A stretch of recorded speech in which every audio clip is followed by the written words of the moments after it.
Oggi ci sono tutti ciao e cosa sta contro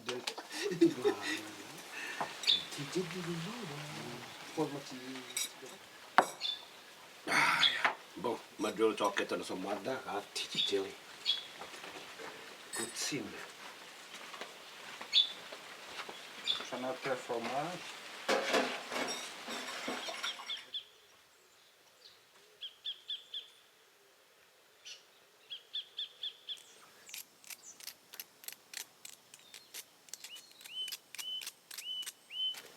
Buổi tối đó mấy chị utilizzano neoen của bạn này wagyu resin cho nó mới này vào wagyu mà sẽ bị obligé de cour nó sẽ đi khăn wagyu bạn resin nó nín nên correze nè.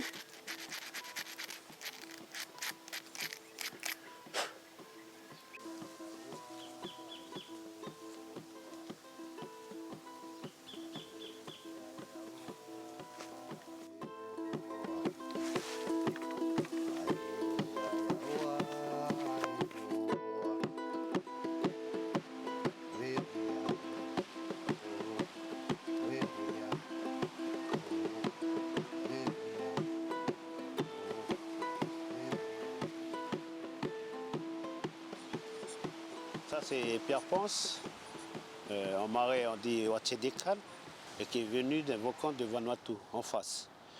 Et celui-là, en marais on dit Waite Jawa, c'est Waite qui veut dire caillou, Ja c'est le sang, Wa c'est la fin de Rawa, Waite Jawa, et qui est venu d'un volcan, et puis ils ont donné le nom Waite Jawa. C'est pour ça qu'on a l'image d'un volcan qui saigne, quoi, la terre qui saigne, quoi. Le terme Waite Jawa aurait donc été employé par les Austronésiens bien avant leur arrivée sur l'île de Marais.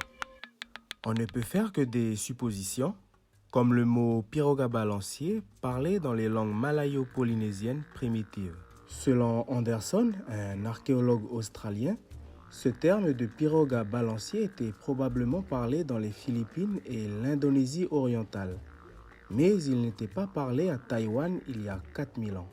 On peut donc déduire que le concept et l'invention de la piroga balancier seraient apparus entre 2000 et 1000 ans avant Jésus-Christ. Le terme Waite Jawa en négoné signifie basalte en français. Ce mot met en avant la couleur rouge du sang, Ja, en relation avec les coulées de lave volcanique. En langue indonésienne, le sang se prononce Ndara.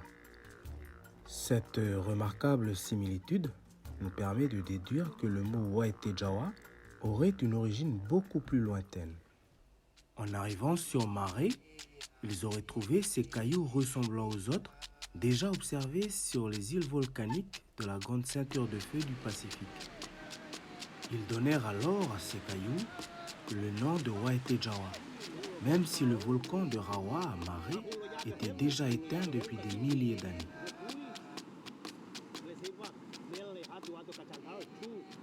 Je pense à nos vieux avant, ils étaient des grands explorateurs, des grands navigateurs.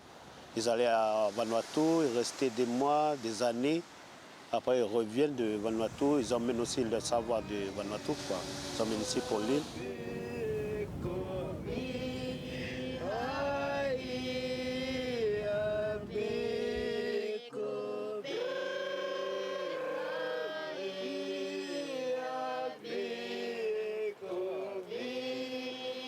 À l'approche de l'île, les ancêtres connaissaient bien les dangers des vagues déferlantes au niveau des récifs coralliens.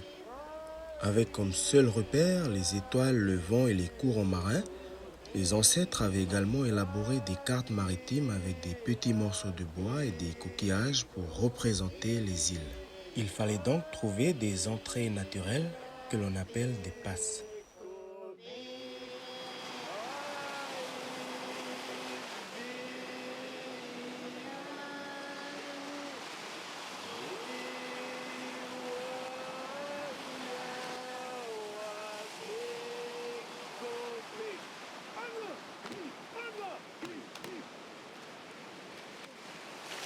ils avaient de quoi se nourrir. Mais c'est surtout de l'eau potable. Ils étaient à la recherche de l'eau, du coup ils étaient obligés de faire des sentiers pour trouver de quoi vivre dans les terres. Et à la recherche de l'eau, quoi. Et au moment où les premiers ils étaient dans les terres, il y avait d'autres personnes qui venaient, qui débarquaient ici, quoi. Puis les premiers qui étaient là, c'est eux qui devaient les accueillir. C'est eux qui sont, soi-disant, les premiers, c'est eux qui gèrent, quoi. Il y en a qui se font accueillir et puis qui sont restés. Puis il y en a qui étaient juste de passage, juste pour prendre de quoi vivre dans leur navire, quoi. Puis après, ils repartaient vers d'autres îles, dans la Grande Terre. Puis c'est un peu comme ça, comment ils ont peuplé les îles et puis la Grande Terre, le pays, quoi. Et chez nous, ici à Marais, on a toujours tous ces dires, ce que nos vieux ils nous racontaient, c'est toujours les clans de la mer, parce que, voilà, les premiers, parce qu'ils sont venus de la mer. C'est eux qui ont accueilli la plupart des populations qui sont rentrées ici sur l'île.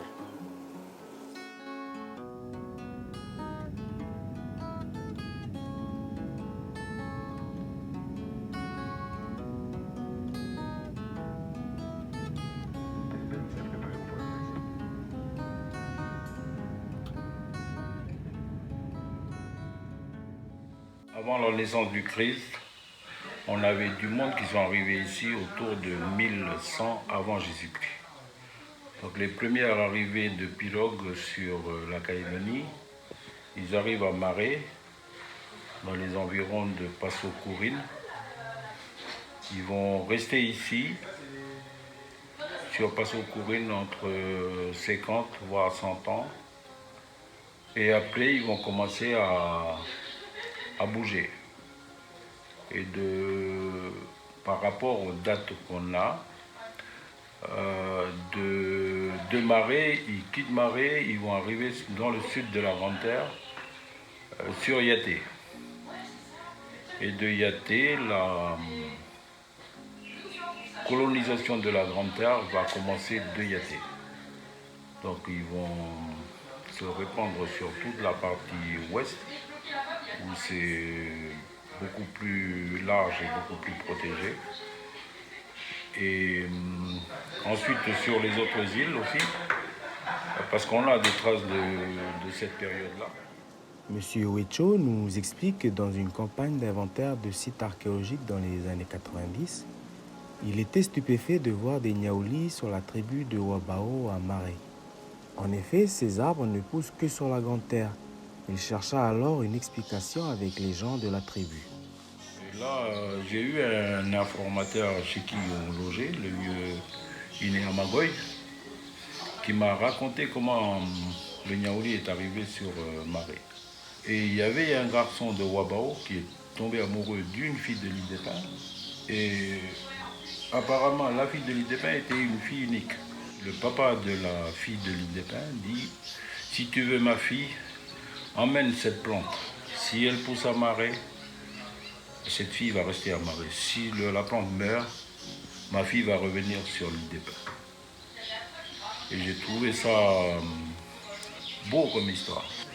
J'ai vérifié auprès d'un vieux sur l'île des Pins, peut-être aujourd'hui il est décédé, m'avait dit la même version que le vieux Magoïnéa m'a conté.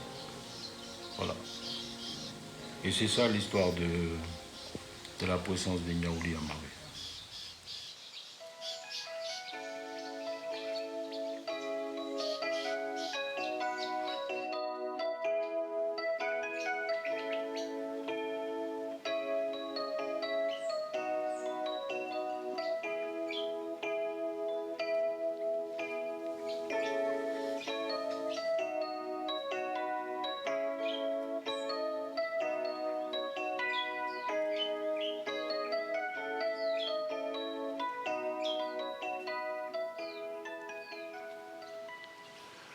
Ri ezir menatan meli awa momati mengeno madori kurub. Buce ci du ci unadu. Ama has koreledu me buca canga ci celuri omerita pajele. Ma ino madrione ri so pajele me swaya yo no takrewi. Ci mengen ke buce de ko manumutin. Abuci me uniko to kiwa banu neno matie. Mele retin cina nadono gunoe nu. Ame buce ci uniko ato kinyore gunoe nu. Bane sono cho mengen koretin. Bane so bu joko bane cikua. Mele kore bu su cho kinyore wabanu.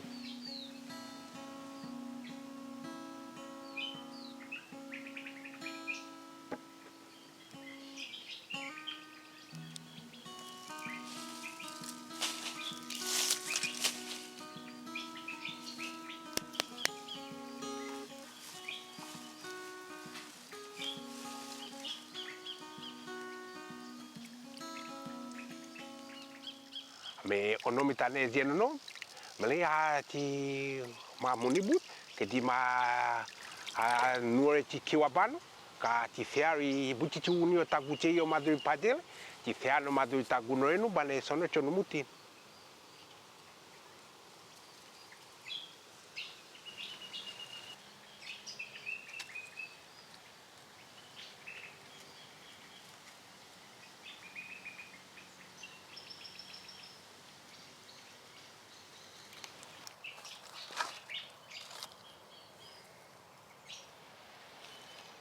Che meleri in une gramernin mina ti una thea male qua e machuei kuru mele ti nio ta gucei me ino adui charachele bane ti swansa ko afao ti tur o madre peichen tu lebut a selo me ti swano en adodonu ka ti aneinom ne ti thurul aselong i macangayal mi orel ci welut ci passe omri adodonu ci cheche ko changati meli les années 80 on homme là comme on homme là tasolobine que meli les années 80 mi bete ko robine ne de ko lanitin bete ko narulanitin amele ci thea bane ci quadre ku meli.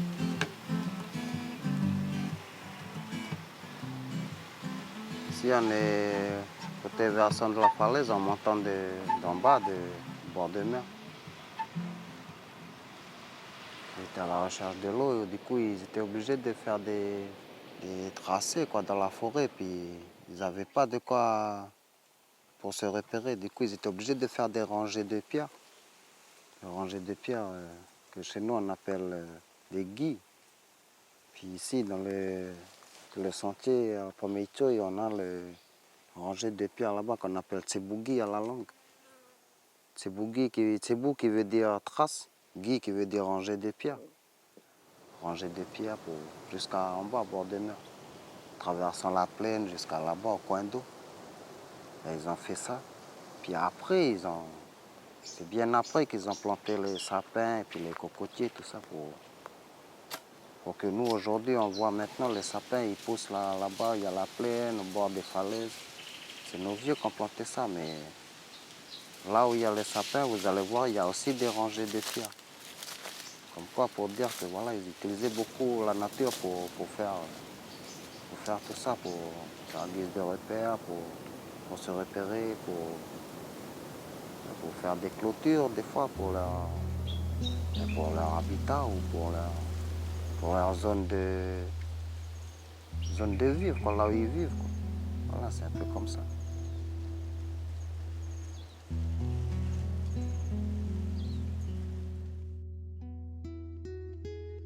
Des polissoirs en péridotite ou en chromite de fer retrouvés sur l'île témoignent des échanges avec l'extérieur. En effet, ces roches ne sont présentes que sur la Grande Terre et ont été tout simplement emmenées en pirogue. Ceci leur permettait d'affûter leurs lances pour pêcher le poisson et chasser le gibier. Certaines lances kanak monoxyles présentent de rares pointes larges de 3 cm en forme de feuille. Cette pointe, gravée sur toute sa surface de lignes horizontales, stabilise l'arme dans son vol. D'autres lances ont servi aux échanges et aux cérémonies coutumières.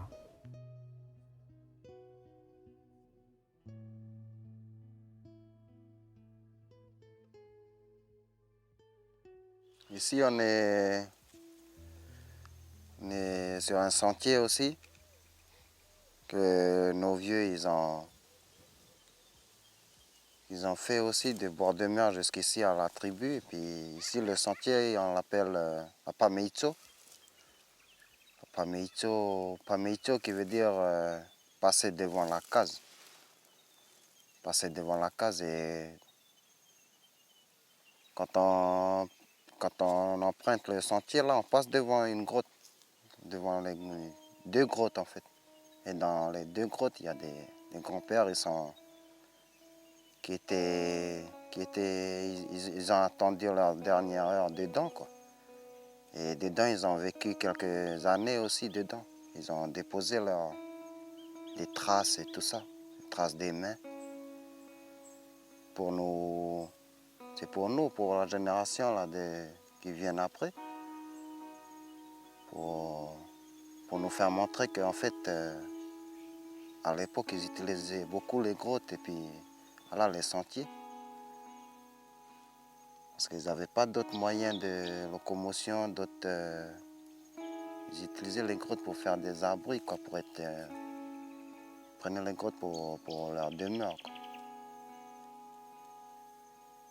Puis voilà, c'est un peu comme ça le coin, là, l'endroit. C'est un autre sentier comme d'autres sentiers sur l'île, comme d'autres sentiers sur la côte, ici, dans la tribu.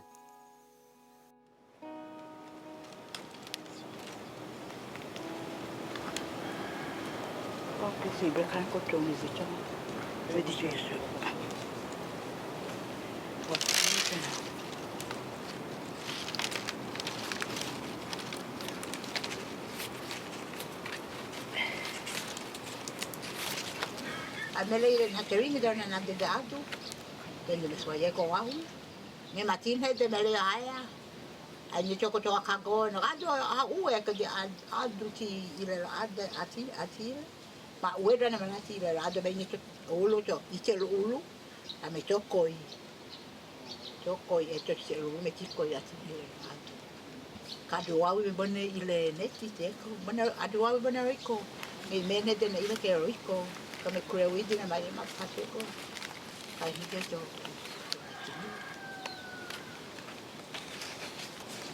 Adi penera mi ito ang malay kairo. Ito malay limita yo ibu na sa malay sa uyaku. Adi na bicara ya wow. Adi penera macam ini sa chulo na siya. Kokotin. Kuna men hati na jo na metro witi na metro nati na ito. Kaya hindi me. Pode estar ele separa do que na tikini né tu a tikini aqui do menino do menino não tô aqui de cocaína da yellow na mesma tá tirando bom tá tirando é nada né de não tô eu é nada da tirando muito na não na your salary de não tô eu isso não mais de na tá wagi na na ulete na na me pa uma neném na ulete kado a papani makanane ne padodo mina sena ulete mili sena to kare ke sa na sena na yo sura ko sente ko na ina ko ito usual ke ito what you ito dai uda no me wele do tango Faranore na ulolia Guninori kata Roi haroi hanumu Reti hane duneit Tapi na kurirano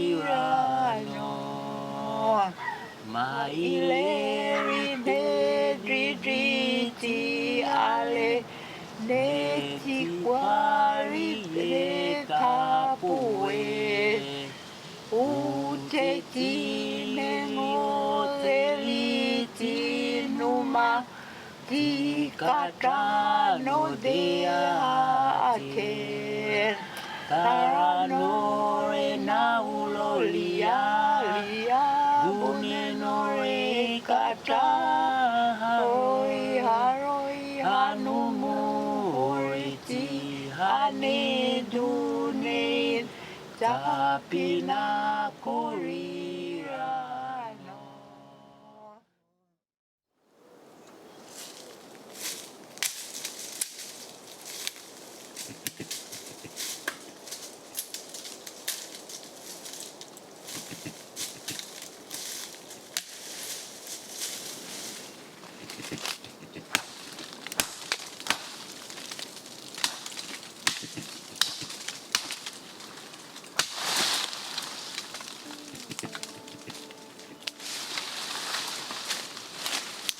Le terreau, ce qu'on appelle terreau en marais, ça veut dire aiguille. C'est une aiguille, c'est un outil que les anciens utilisaient pour construire les cases.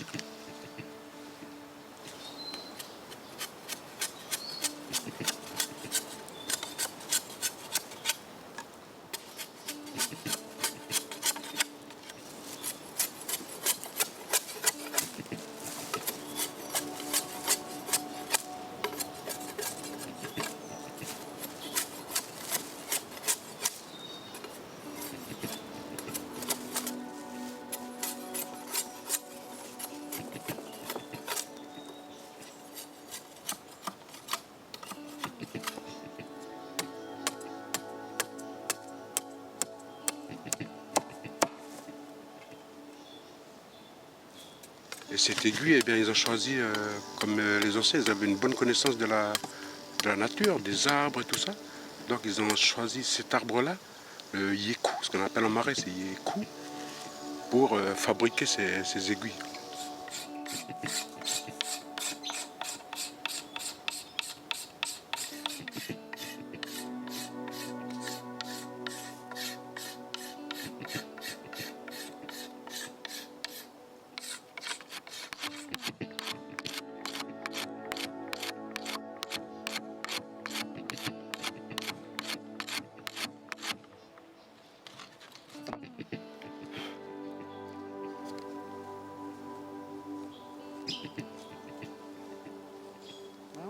C'est du caca.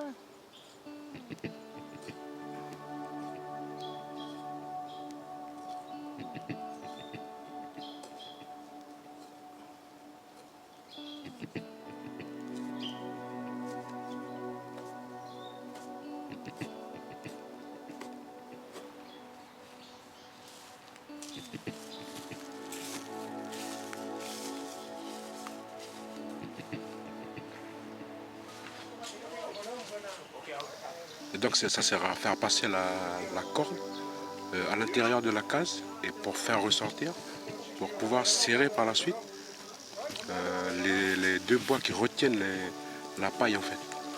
C'est un nœud très résistant, c'est un nœud cabestan en fait, qu'on appelle pananeu en marais.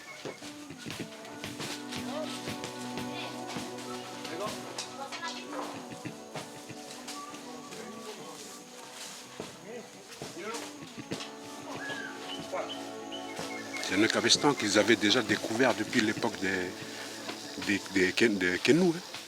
Ils utilisaient ce nœud-là pour faire les balanciers, ce qu'on appelle wegen en marais, et puis les voiles des pirogues, hein, qu'on appelle signaux.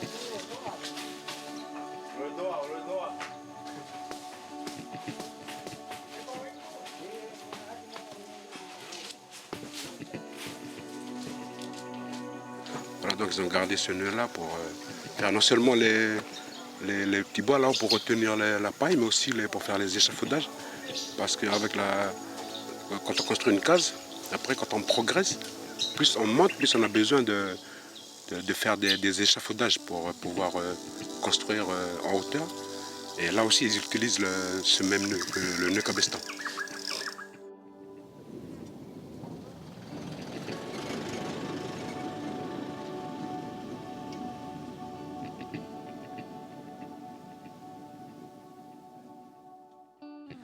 Aina vanelo tau beret, i se katnef.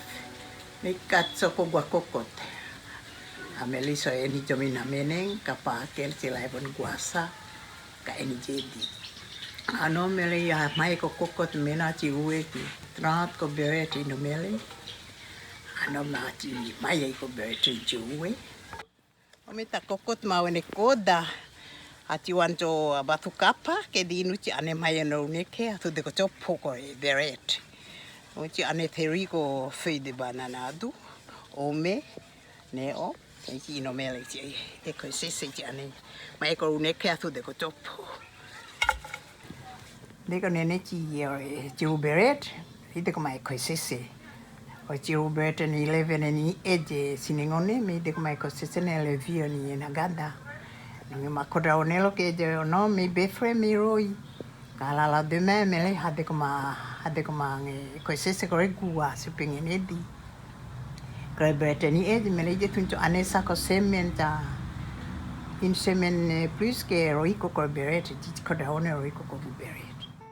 La levure, c'est tout simplement des champignons microscopiques naturellement présents sur la peau des fruits, sur la peau des légumes, mais aussi sur certaines plantes aromatiques. Il existe dans la nature plus de 1500 espèces de levures. Les premiers à fabriquer du pain sont les Sumériens, les Égyptiens, il y a 30 000 ans.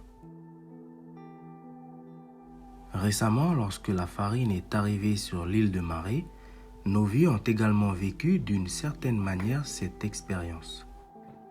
Ils avaient donc réussi à trouver dans leur environnement d'autres espèces de levures pour améliorer la qualité du pain. Cela est remarquable car ils connaissaient leur existence alors qu'ils n'avaient même pas de microscope pour les observer directement.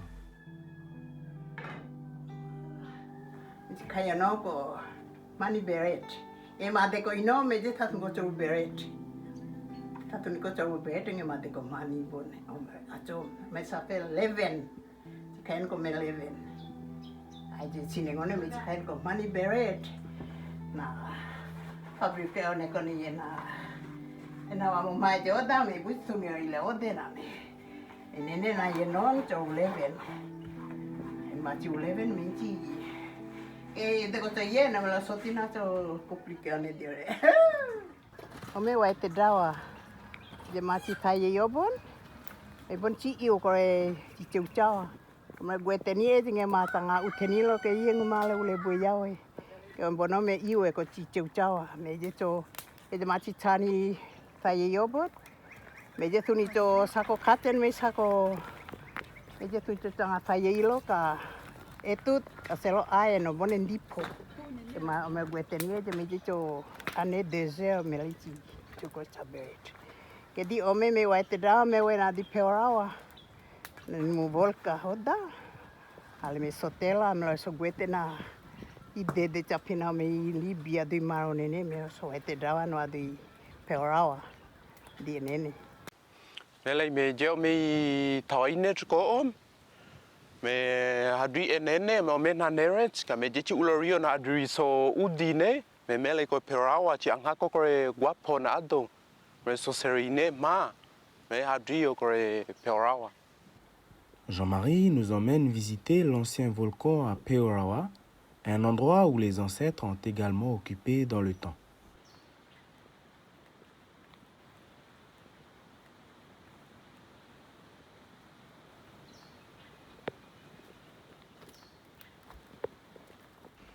Avant d'atteindre le sommet de la colline, nous passons à côté d'énormes blocs de lave refroidis que l'on appelle des basaltes.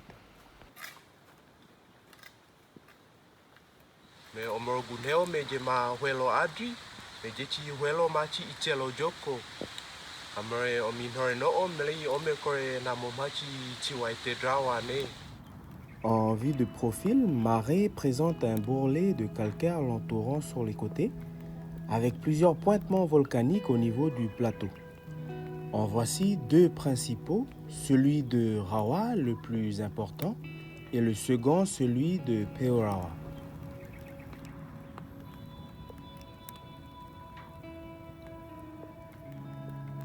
Avec le temps, les gros blocs de basalte vont se fracturer sous l'action de l'eau, donnant des petites roches facilement transportables par les ancêtres pour faire leur four.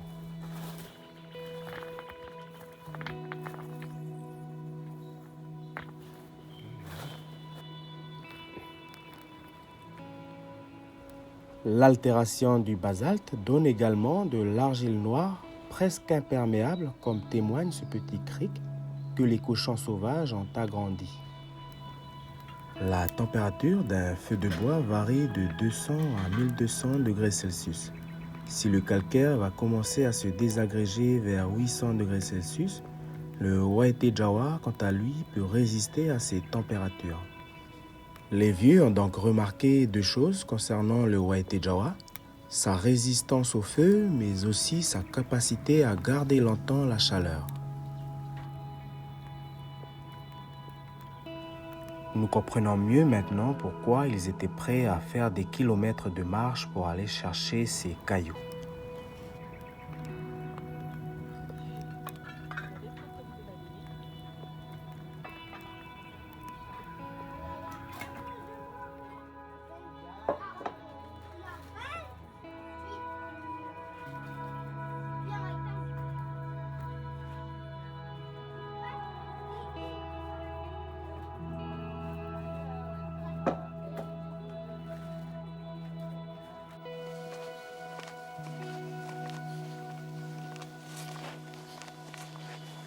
Soia corretine buicho dachi weje.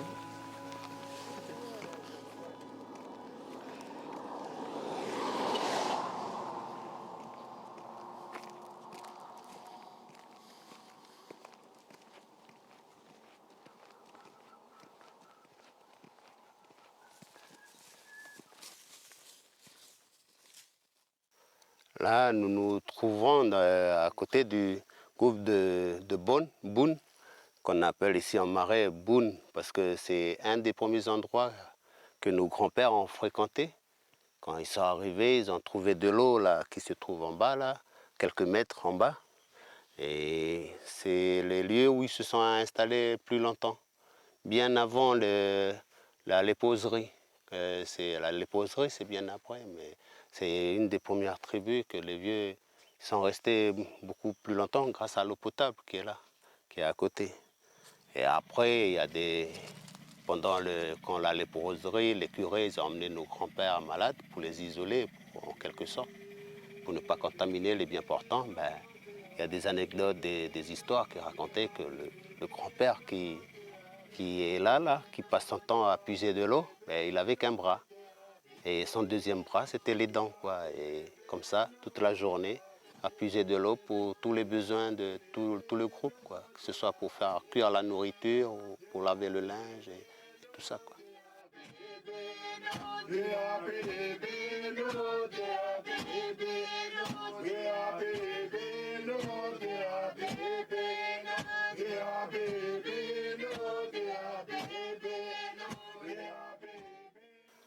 Et là, à côté, il y a des grottes où on peut encore aujourd'hui voir des traces, des squelettes de ces moments-là, de ces années-là, quoi. En tout cas, ça prouve l'ancienneté de leur existence qu'ils ont passé dans ces lieux-là, quoi. Et je vous emmène, on va aller voir, c'est pas très loin, c'est à côté.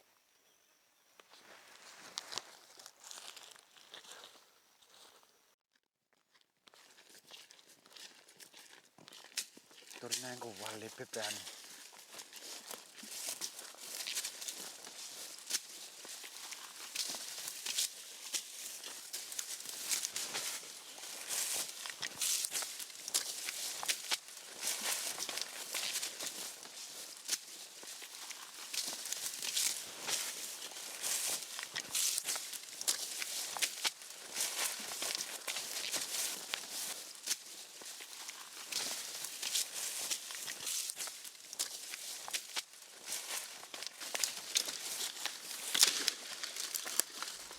Après une bonne heure de marche et quelques histoires racontées sur le sentier, Jean-Philippe nous propose une petite pause avant d'entrer dans la grotte.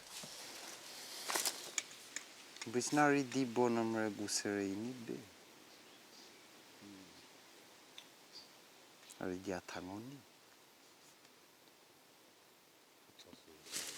Là, nous nous trouvons dans une des pièces où là, on trouve des os, tout en miettes.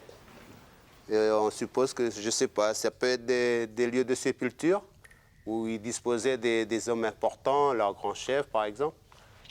Et là, on va emprunter ce boyau qui va rejoindre d'autres pièces qui leur servaient pour d'autres usages comme une cuisine ou des lieux de repos.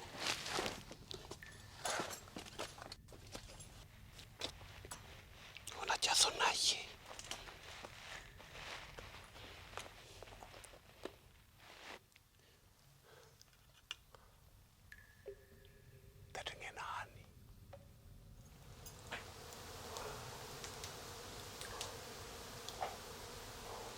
Là, nous sommes dans l'une des grottes que les grands-pères ils ont choisi comme lieu de dernière demeure.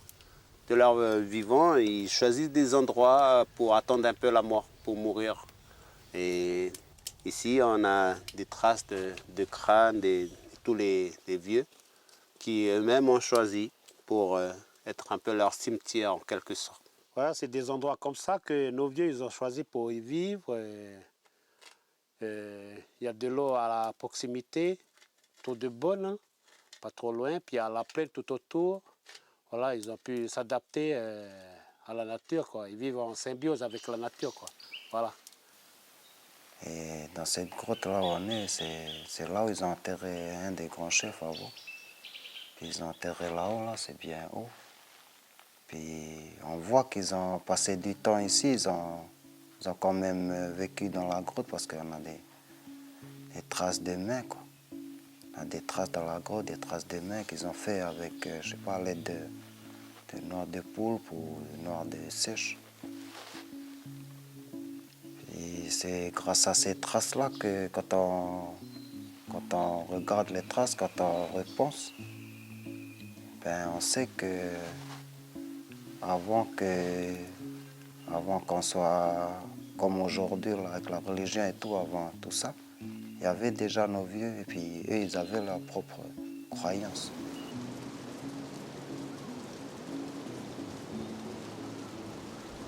Afin de voir à quoi ressemble vraiment l'encre utilisée par nos ancêtres pour faire ces traces de main, nous suivons Palora pour pêcher le poulpe.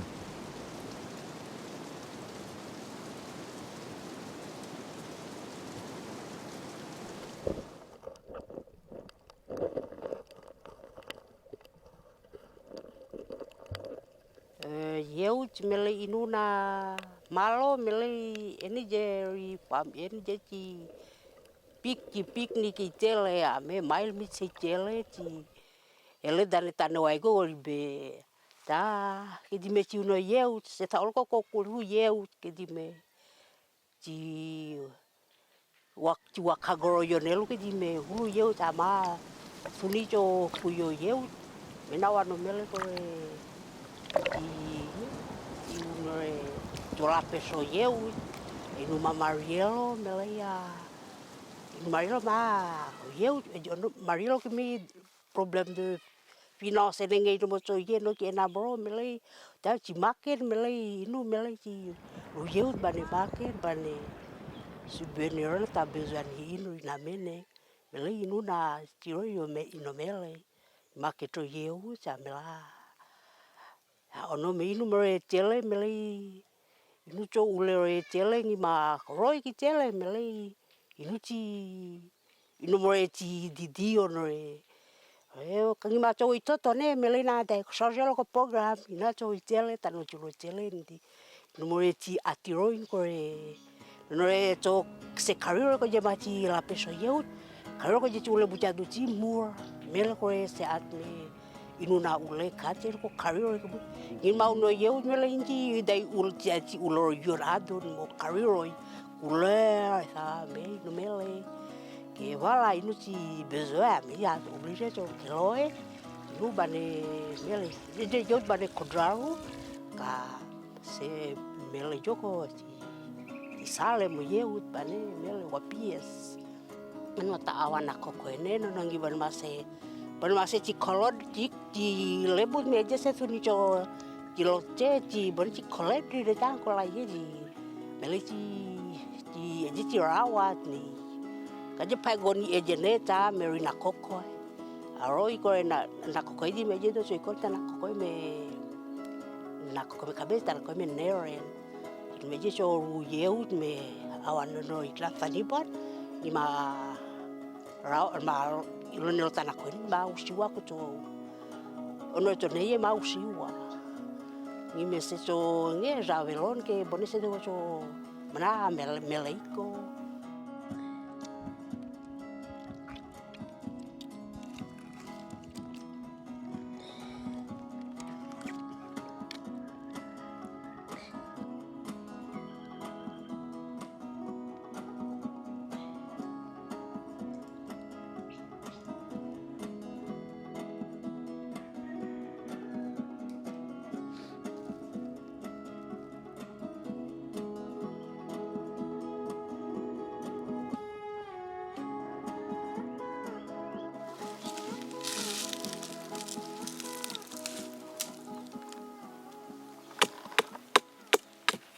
Joda se déco here, oui. Kule but ma depuis que t'étais au serré, avec mon métier.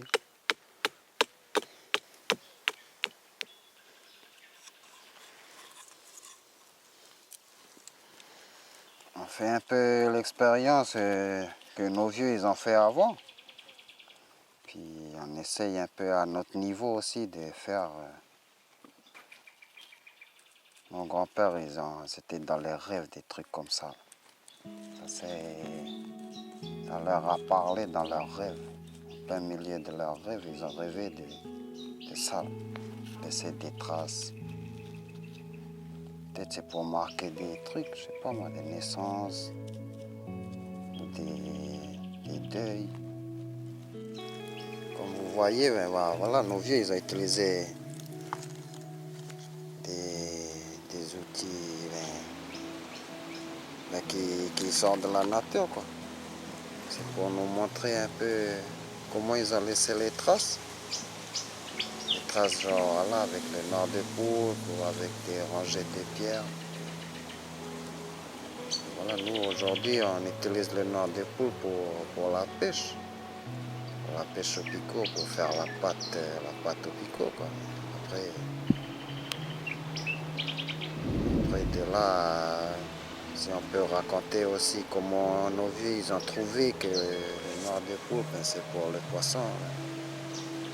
Peut-être c'est dû à des trucs comme ça, ils ont dû voir des trucs avec le noir de poule, ils ont pu voir qu'on peut faire aussi d'autres choses avec. Voilà comment le noir de poule est utilisé aussi pour la pêche. Là, c'est des moments où nos vieux ils se sont retrouvés ensemble, ils se sont parlé pour pouvoir trouver des idées ensemble et laisser des traces pour nous, pour la génération future, quoi, nous aujourd'hui. Et nous, ben, c'est la fierté. Il faut qu'on soit fiers aussi de tout ce que nos vieux nous laissent derrière, parce que c'est avec ça que l'on peut dire comment ça a commencé, comment nous on est ici, c'est comment. C'est grâce à eux, c'est grâce à des parcours qu'ils ont fait. Ça a été dur auparavant, pas comme nous aujourd'hui. Et ils ne se sont pas dit que c'était à eux ou c'était à qui que ce soit, non, ils étaient juste des gardiens. Ils étaient là pour garder les endroits. Et ces endroits, ils appartenaient à personne. Ils nous ont juste fait montrer que voilà, la nature ne nous appartient pas, on est juste là en tant que gardiens. Mais en nature, elle va nous fournir, c'est nous, on fournit beaucoup à elle.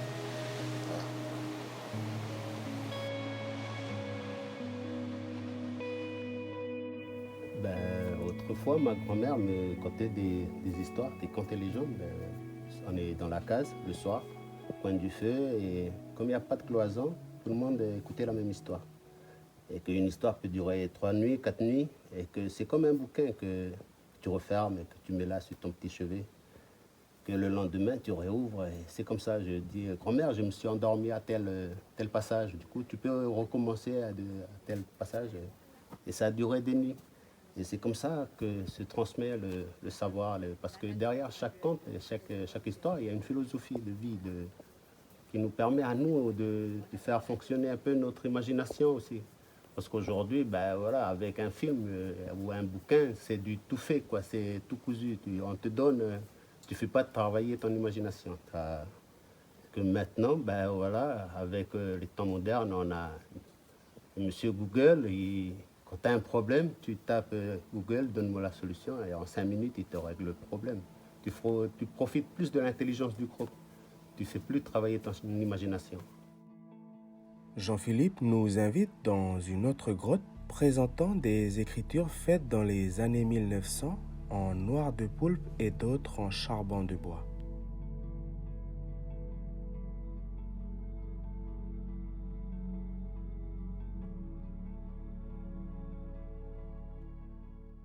Il voudrait aussi nous emmener voir autre chose qui a sûrement éveillé la curiosité de nos ancêtres. Là, on a un caillou qui est assez spécial parce que ça, c'est pas comme le Waite Jawa. Le Waite Jawa, il contient moins de fer parce que quand tu mets un aimant, il n'y a pas d'attraction. Par contre, celui-là, quand tu mets un aimant, ça colle, il y a de l'attirance. Ça prouve que ça contient du nickel, il y a beaucoup de fer à l'intérieur. C'est pour ça qu'elle est un peu spéciale. Et que là, nous nous trouvons au milieu de nulle part. On est dans la plaine, au milieu de marée. Et puis, on se pose la question d'où est-ce qu'elle peut venir. Elle peut pas... Voilà, on est à des kilomètres de la mer. Et puis, je sais pas. Ça reste des hypothèses. Peut-être qu'il est tombé du ciel. Ça peut être une météorite. Parce que là, à côté, on a des creux. Peut-être c'est grâce des impacts. Peut-être que là, c'est juste un petit débris qui s'est fracassé pendant son atterrissage.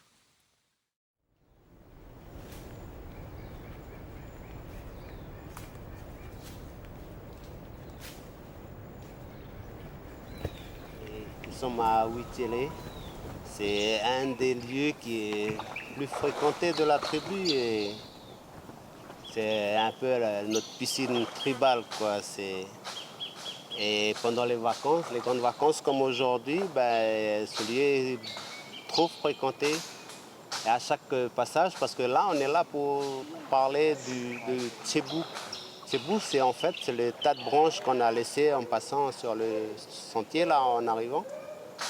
Et c'est aussi un genre de message codé qu'utilisaient nos vieux avant quand ils partaient pour aller à la pêche, en empruntant les sentiers, que ce soit pour aller à la pêche, pour aller dans les champs. Ben, ils déposent toujours ces petites branches. En fait, c'est pour dire, pour laisser un message aux passants suivants que ben, voilà, il est passé avant. Et à chaque fois, le sens qu'on dispose la branche nous montre aussi le sens de si on descend vers la mer ou si on remonte de la mer. C'est en fonction de la position de la branche. Ça fait partie aussi de... Parce qu'auparavant, nos grands-pères n'avaient pas de téléphone, tout ça. Ben, ça fait partie des moyens de communication qu'ils ont élaborés pour pouvoir communiquer entre eux. Et ça, c'est pas donné à nous, quoi, à tout le monde, quoi, pour grandir avec et puis pour comprendre tout ça. On en a beaucoup encore à apprendre de nos vieux et de la nature en général.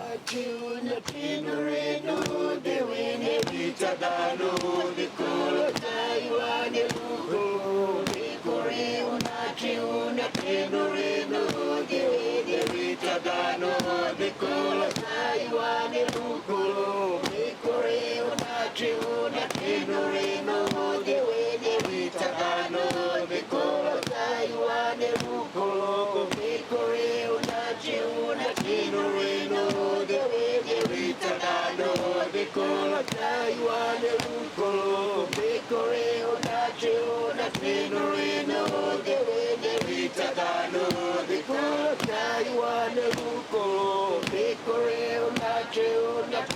reno, de ritagano, de kola kaiwane lukolo, me koreo nache ona chino reno, de ritagano, de kola kaiwane lukolo, me koreo nache ona chino reno, de ritagano, de kola kaiwane lukolo, me koreo nache ona chino reno, de ritagano, de kola kaiwane lukolo.